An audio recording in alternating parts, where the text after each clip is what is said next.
Hello, everybody, and thank you for tuning in to the Liberty Report. With us today, we have a special guest. He happens to be related to me, and he's been around a bit, and he's been involved in politics. I don't know why. He never asked me advice about getting into politics or anything. He just went and did it. And when he told me a long time ago that he was going to run for the Senate, I said, just right off the bat, you're going to run for the Senate. So that was a surprise, but most people know him as well or better than they know me now. But he's here in Lake Jackson due to the Christmas holiday, and we've had a wonderful Christmas weekend, and it ended up for the Christmas dinner. We had 51 at our family meal, and I thought, well, is the family still growing? And my wife Carol says, yes, it's still growing. More babies there. We saw a little baby, and who knows. But anyway, we had a wonderful time, and Rand doesn't get to Texas a whole lot, but when he gets a chance, he does. He does come, and his 3 boys and his wife was with us this weekend, so it was a wonderful weekend. Rand, good to have you on the program. Glad to be with you. Now, we did have to consult with Dr. Fauci about coming down here, and Dr. Fauci said that we needed to bring a vaccine passport. And so what we did is we tweeted out and we said, to come to the Paul family Christmas, all you have to do is present verification that you've read the Constitution, but you don't really have to have any vaccine passport. Well, do you think we're making any progress with our effort to educate Fauci? Do you think he knows what it means to have natural immunity? I think he secretly does, but I think he lets on or pretends as if he doesn't. In fact, I've referred to it as sort of a platonic lie, a noble lie. He thinks that it's best that you be vaccinated, and he wants everyone to be vaccinated, and he thinks, well, yeah, people are probably immune, they might not need it, but we don't want people to worry their pretty little heads about it.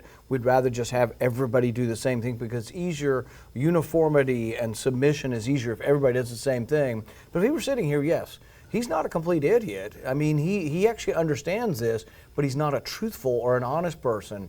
But because he's made this mistake of de-emphasizing natural immunity, I think thousands of people have lost their lives.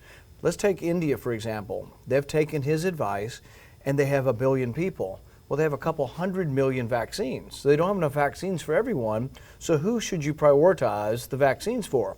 Well, not people who've already had it. I've already had it. I should be at the end of the line. Right. The people at the front of the line should be the people most susceptible, the elderly. But if you don't prioritize the vaccine and you don't have enough, guess what? Many older people die and many 35-year-old people are being vaccinated. That makes no scientific sense. But as a consequence, literally tens of thousands of people probably lost their lives because he's ignored natural immunity. I want to ask you something, and I don't think we've ever talked about it. It has to do with conspiracies. And I heard it said once, and I like to quote, well, yes, I believe in conspiracies, all the truthful conspiracies. And then I decided everybody conspires. When you do philosophy, you're conspiring and planning. But I want to ask you about Fauci. I imagine 2, maybe 3 years ago, how many people in this country would really know who Dr. Fauci? I don't think I would have known. When he first came on, I didn't know. Okay, do you think there was a plan to bring this about and Fauci was there and part of the plan with Gates? Or do you think something was happening at a more modest rate and they jumped on it and they were able to take it and twist it and make a big deal of it? I was kind of in the midst of this and hearing about it on a day-to-day basis when this started. So the pandemic comes, there's this natural worry. Media plays up worry because it sells. It's sort of like journalism of crime, journalism of extreme events sells. So they were playing it up, and then Trump would come out and he would have a press conference and people would say, well, he doesn't sound very informed on science and we're worried about him being out there in front of this thing. What if millions of people die and Trump's not, completely got all the data straight? They said, we need a scientist out there. And it was mainly the big government Republicans who run the committees. All of the establishment Republicans in the Senate, they all said to a person, we love Dr. Fauci after one press conference. They loved him. And even Trump wasn't certain at first. He sounds so reasonable. And actually in the first couple of weeks, he was somewhat reasonable, but he got worse and worse and worse as time got on. But then he became a force of his own and so prominent that his edicts, and then this other Dr. Birx, they basically created the lockdown scenario, the idea that everyone should have to be tested whether you have any symptoms or not. We've never in the history of medicine called a disease something where people have no symptoms. We've never tested people who have no sickness and called them ill. So it looked like two events were coming together, and then they build on themselves. It wasn't like 10 years ago, Gates and Fauci and a few others said, you know, we're because some people will claim that Well, that I think that Gates was involved. I would call it less of a conspiracy and more of a philosophy.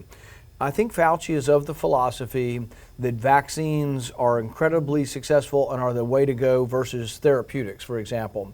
So with regard to AIDS, he was involved in as the AIDS epidemic came up, he wanted to develop a vaccine. There's nothing wrong with that. He wanted to develop a vaccine. Vaccines can be great for polio or smallpox. They're wonderful.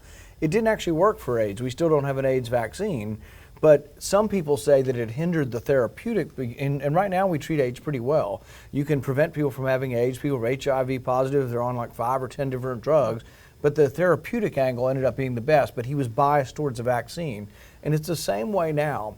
I would venture to say that thousands of people die in our country every month now from COVID because he's de-emphasized the idea that they're therapeutics. And the one thing I say in every speech, and I'll say on this interview, is if you get sick with COVID, there's a window of time when you can be treated. Almost all the treatments work the sooner you get it. So if you are, particularly over 65 or overweight at any age, you're at risk for this disease. And at the early stages in it, the first several days of symptoms is when you need to get either monoclonal antibodies, steroids, something that lowers your inflammation. But have you ever heard Fauci once on television say there's a window of time and if you miss it? So for example, I know a young man, he was in his mid-40s, overweight, he got COVID, but he just stayed at home and he waited till day 9 or 10 and he was sick as a dog. He went to the hospital and they put him on the ventilator. It's just too late. None of the medicines will work. But I blame Dr. Fauci for that because he was never on TV saying, if you get sick, there is a treatment, because it's everything about the vaccine. And then if you're not vaccinated, you're unclean. You're a terrible, you're like a leper. And instead of saying, all right, I wish you had been vaccinated, I'm for the vaccine, you didn't, you're sick, here's the treatment you should get. It's as if they really despise and discount and want these people to be treated as less than human, and it's awful. I've seen them, they jump up and down and glorify and clap their hands when someone dies from COVID. If you haven't been vaccinated and you die, they will jump up and down and somehow think it's a celebration. You know, one thing that you've brought attention to throughout the country, and this is the whole issue of natural immunity. The way I see it, natural immunity is nothing new. It's been around for a long time. It was naturally understood about how it worked. When I was small, we got exposed to the contagious diseases, that sort of thing. But then all of a sudden, it was practically, ignored or demonized, and it had no benefits. And then they came up, and what they've worked in here is something I'm very concerned about, and that is the vaccine passport. You can't do anything unless you have the passport. Right. And then it turns out that they want to ignore natural immunity, and yet they're probably the safest people to be around. I think you're one of those people. Yeah.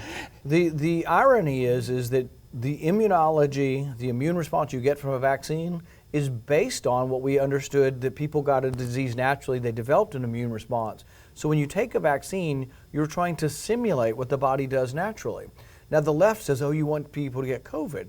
And it's like, no, I don't. It can be a deadly disease. I don't want anybody to get sick. But 50 million people have officially had it. But if you do the antibody studies, it's probably 150 million Americans. So almost half of America has already had COVID. To discount 50% of the equation and say it doesn't count is unscientific and wrong-headed. But yeah, the studies now show, and this is what's hilarious, if you watch CNN, which I don't recommend, but if you happen to accidentally turn CNN and you're watching CNN, and they'll say, oh, I fear going to a restaurant and I might sit next to an unwashed Republican who's not vaccinated, and it's like, do you realize if that person has had COVID, I've had COVID, but have not been vaccinated. Let's say you've been vaccinated. That's probably not true. But let's say a person I'm sitting next to has been vaccinated, I'm unvaccinated, but have had it. It's actually safer to sit next to me because I'm less likely to get it again. But I'm not advocating people get it. All I'm advocating is that we acknowledge if you've had it, let's look at the science, and the science shows that you do have significant immunity.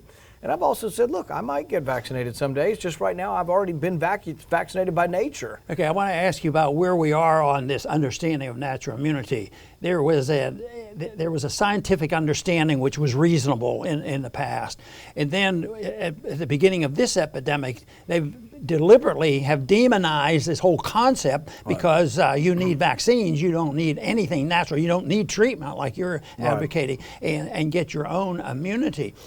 But lately, I sense, and I want to get your opinion about this, is I sense that it's almost permissible to talk about natural immunity again. It's coming back, which is, I think, very good. So they went from a more normal state, then they became horrible, and now I think due to your work and some others, they're starting to say, you know, natural immunity, people are making the point on TV actually, and saying, you know, well, how can these people, they're safer people, and why can't they go to the store too without getting a shot and all that nonsense? I was reading today that, and this was by Martin Kulldorff. He's a Harvard epidemiologist, really good. He, Scott Atlas, Jay Bhattacharya, and a few others, Ioannidis, have been really great with this. But he said they knew about immunity from the plague of 430 BC. That's when they started learning, wow, this person got it and they don't get it again. But even during George Washington's time, they developed the smallpox vaccine in the 1720s. By the time you get to 1776, in the Revolutionary War, more people died from infectious disease than bullets. Camp fever, all of those things. So Martha wanted to visit George Washington in the camp, and George said, you can't come unless you're vaccinated. But people are like, well, was George vaccinated? No, he had pox. You could tell he'd had smallpox. They knew if you'd had smallpox, you didn't need to be vaccinated. We've known this for hundreds of years. For them to deny it is to deny all science. And usually what they say is, well, we don't know. And I get the reporters coming up to me in the halls of Congress saying, well, you don't know how long. And I said, well, I don't know how long your vaccine is going to work either. I don't condemn you for being vaccinated. We're sort of knowing they don't last very long. Exactly. But I don't say, oh my goodness, you've been vaccinated and it's been 6 months. I'm going to shun you and stay away from you. But if I've been infected, they're all assuming my immunity no longer works. The reason why the infection may be better is when you get infected, you get immunity to a broad array of proteins on the surface of the virus. Vaccine is to the S protein. So it's to one particular protein, and they've isolated that. When you get infected, you've been infected by the whole thing, and you get immunity to a variety of the proteins on the surface, and it may well be more robust. But the bottom line is, it really isn't about the science. It should be about individual freedom. Is it your choice or my choice to decide what we inject into our body? Whoever thought that that wouldn't be an individual choice? Right. Our audience is very much aware of corporatism, the mixture of big business and big government, and they know what's going on right now. But corporatism and this money-making machine should have gotten us more allies.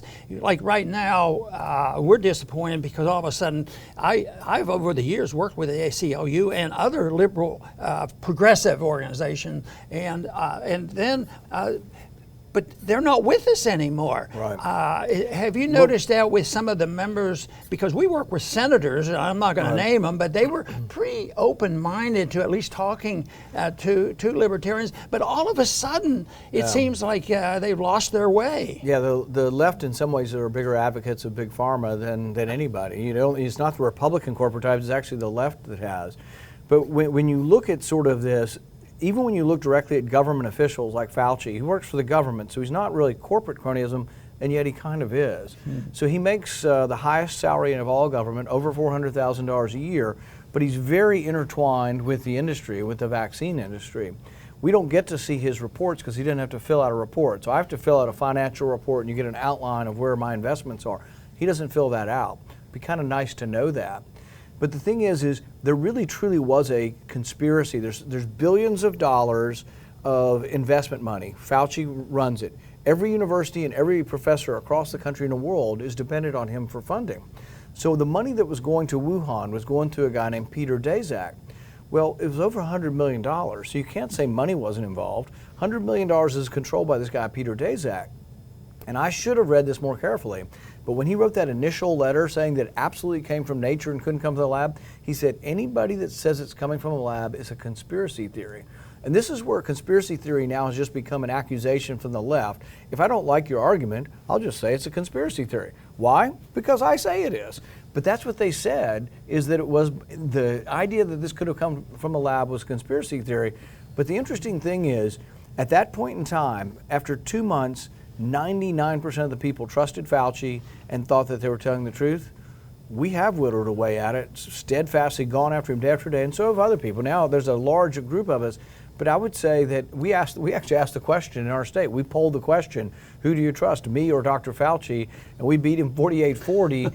And I have all kinds of other positions I have to defend. All he has to defend is public health, and they still said that I was more trustworthy in Kentucky than he was. You know, we talk a lot on the program about resistance. We encourage resistance, not peaceful resistance, and the numbers are growing, the crowds are getting bigger, and we sense that there is an enlightenment there moving in the direction of questioning this.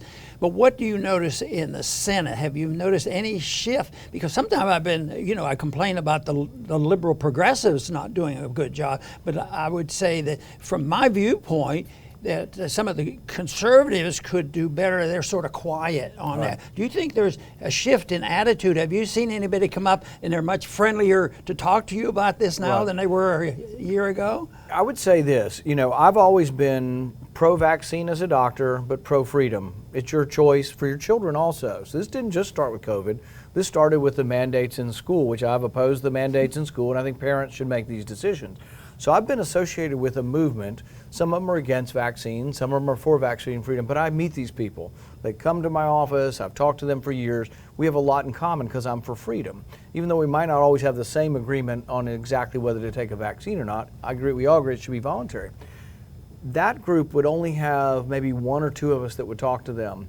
Now we had 50 people, all 50 senators, 50 out of 50 Republicans signed to say we shouldn't have a vaccine mandate. So in some ways, those of us who are for freedom from mandates have come a long way, because 5 years ago, how many people would show up in the U.S. Senate of 50 Republicans to say we shouldn't mandate on children? Probably 1, me, 1 or 2 others. But now we have all 50 on the COVID saying there shouldn't be a COVID vaccine mandate. Well, on our program, we're always looking for that positive thing. And I would say what you just said is a positive thing, because there is a shift and you can identify it and recognize it. And I think that's great. Because I think they reflect the sentiment of the people, and you're well aware of the work that I did with auditing the Fed, and that was we didn't go to the politicians as much as we went to the people, and when the people started doing it, we had some votes where we got every Republican in the House to vote and pass these bills. So if the members of the Senate and other places are starting to shift, they're reading something out there where the people are starting to shift. I think the people are shifting our direction. The establishment is becoming more and more draconian. So, for example, 5 years ago, no one would have ever conceived of mandating the flu vaccine. The advice was, I think over 50, that you were advised voluntarily to take, and that's what doctors would say. Over 50, they thought the flu vaccine was a good thing to take. And there was never any indication of a mandate. But now, they're talking about mandates, not only just on those who are at risk, but those who are not at risk. And really, it's probably the opposite of even the truth of the best way to get better. Since kids don't die from this, and kids don't transmit it very well, here's an example. In Sweden, there's 1.8 million kids. They don't wear any masks. They go to school every day. They've gone through the whole pandemic. Not one child has died between the ages of like 1 and 15. 0. And if you say, well, gosh, they're probably infecting and killing all their teachers, you look at the incidence of the infection in the teachers, it's the same as every other profession. So there you have an experiment of a country of 10 million people, and yet we're completely ignoring it. So I think there is this understanding. Lots of Europe actually are less draconian. Some of Europe's terrible, and then some parts of Europe are less draconian than we are here. There is some reporting, and there's some collection of opinions at the CDC about the complications from the vaccine, and some sound pretty bad. But there's a debate really going on there, because if you can't say that on regular television, because then you're really way out there. But it seems like the numbers, if the numbers are true, that is a serious problem. And do you have a sense of that? Do you think that the numbers lean in the direction that it's much worse than that the average person hears, or do you think that's sort of manufactured? This is my opinion and not a mandate. It's just what I would tell you if someone came to me as a doctor, that you measure your risks and benefits depending on your risks and your benefits. So the disease is a disease primarily of older folks and overweight folks. So if you are 80 years old, you're 1,000 times more likely to die than a 10-year-old. So if you give the 10-year-old and the 80-year-old the same advice, you're not a very good doctor. You're not really paying attention to the facts. So it is different. And so I think that the risks of the disease outweigh the benefits of, the benefits of the vaccine outweigh the risks of the vaccine for older people, but for younger people, we don't know. And so for younger people, and this would probably go for almost any age, if people were asking me and you came to me and they said, should you take a vaccine? I would say, let's draw your blood first and see if you've already had the disease. If you've had the disease, I'd be much less inclined no matter what your age is. If you're 80 years old, and even though I'm for giving you the advice to take it, if you already had antibodies, I'd probably say, yeah, I don't know if you need to. If you're 10 years old and you have antibodies to it, I would say absolutely don't, because my fear is that the vaccine has a heightened response to people who've already had it. Because you already have it, you've seen the virus, then you introduce the virus again through the vaccine, and you get this over-exuberant response, which may be why some of the kids are getting myocarditis. I don't think we've adequately discussed that. But it isn't real common. The myocarditis, I think, with the vaccine is about 1 in 100,000. But then again, your kid's risk of getting it is virtually non-existent if you don't take the vaccine. Another thing I think has been positive is that there's been an emphasis in the last year or two with nutrition and vitamins and protection and good health and weight and all this, and just knowledge of early treatment for a certain group versus the other. And I know that raising kids, I think Carol and I would say we used common sense. We ate well. We were used to eating from farms, and fresh vegetables and all these things. But we didn't do too much of this vitamin stuff. I would say, for me personally, over the last maybe decade or so, that I kept moving in the direction of looking for the nutritional products that may be not in our diet. And I think there is an emphasis on that, but of course there's a lot of hype too. Right. But I think a lot of people, they may be, we talk a lot about get out and get some sunshine now. Right. And so I think that's one thing that's good, but it's probably still a small number of people, but our government's not helping us on that. They wouldn't be talking about that in prevention as much as they want to get you to sign up for the vaccine. Yeah. No, I take multivitamins, every day. It's harder to prove whether stuff like that works. If you take a blood pressure medicine, we measure your blood pressure and it goes down, we know it works. For something more holistic, like do you feel better, is your memory better, it's harder to tell if the vitamin caused that or your exercise caused that or your diet caused that. But I think these things we should be open to and allow to happen. The other thing is that the early therapeutics, I think, for COVID should be allowed, and people should be, we never in the history of medicine forbid you from taking one medicine that was used for blood pressure or malaria and using it for another reason, until recently.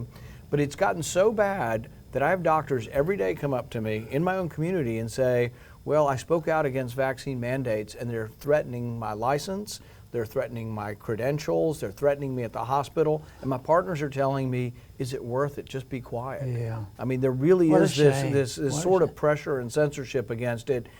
And it all sort of stems from the top down. Most of the universities lead the way, and they're the biggest voices in science, all the scientists, but they're controlled, all of them, by the dollars.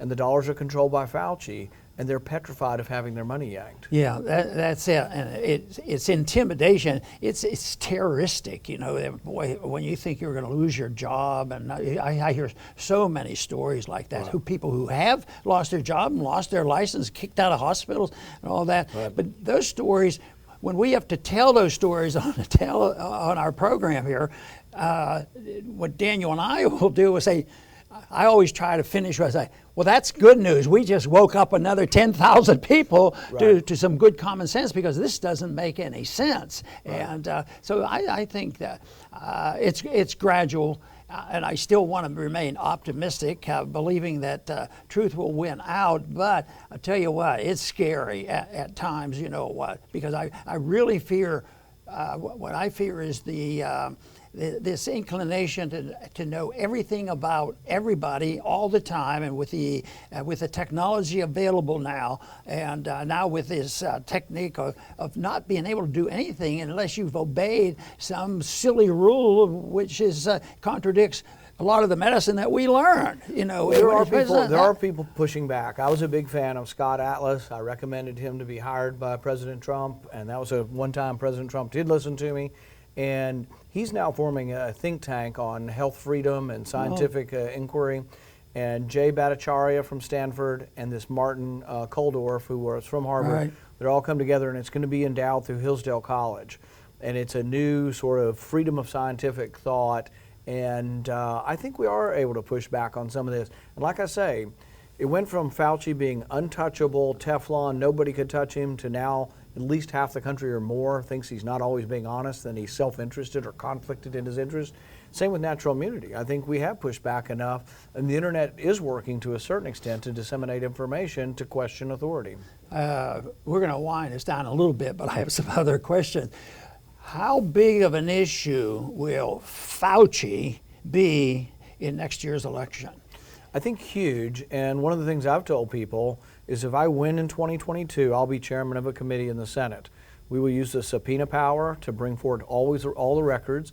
Right now, they send us records. If we ask about their discussions about covering up where the virus came from and its origins in the lab, they white it all out. They redact all of the information and send us a blank piece of paper, and they won't tell us about their conversations. We'll get to the root of everything, and I predict this. If Republicans take over the House or the Senate, Fauci will retire. And that would be the best thing for the country, because he's been so damaging, because it's not just through force of law. All these blue state governors listen to him and think that it's science to close a restaurant at 10 o'clock at night, or to say we have to have 25% patrons. There's no evidence that any of the mitigation, any of the rules or mandates change the trajectory of the virus at all. You know, Rand, if that's the case and you're moving into that position, that's a big deal. Do you think I should advise our viewers to support you? Well, that would be good, yes. And what would you tell them to do? Well, they need to go to randfall.com yeah. and help us out. And we have a very good chance of winning re-election, but there's a lot of money floating around on the left, and the left does a good job of raising money. So we have to be competitive. If we're competitive with our campaign finances, we should be able to win. Well, very good. You know, this has been great, and I bet you our viewers would listen to us for a few more minutes, because there's a lot of things going on in the Senate, and it's great to get an opinion too. Sometimes you're not supposed to give your opinion, but that's what we want. We want your opinion, and we know his opinion, and we don't want the authoritarian saying this is what you do, and you don't have the prerogative of a voluntary decision, and everybody doing what they think's best for themselves. Well, there's a lot of people that have a lot to learn about what a free society is all about, and I'm really pleased the way you have followed through and have promoted that principle and that philosophy. So we're very proud of that. I want to thank everybody for tuning in today to the Liberty Report. Please come back soon.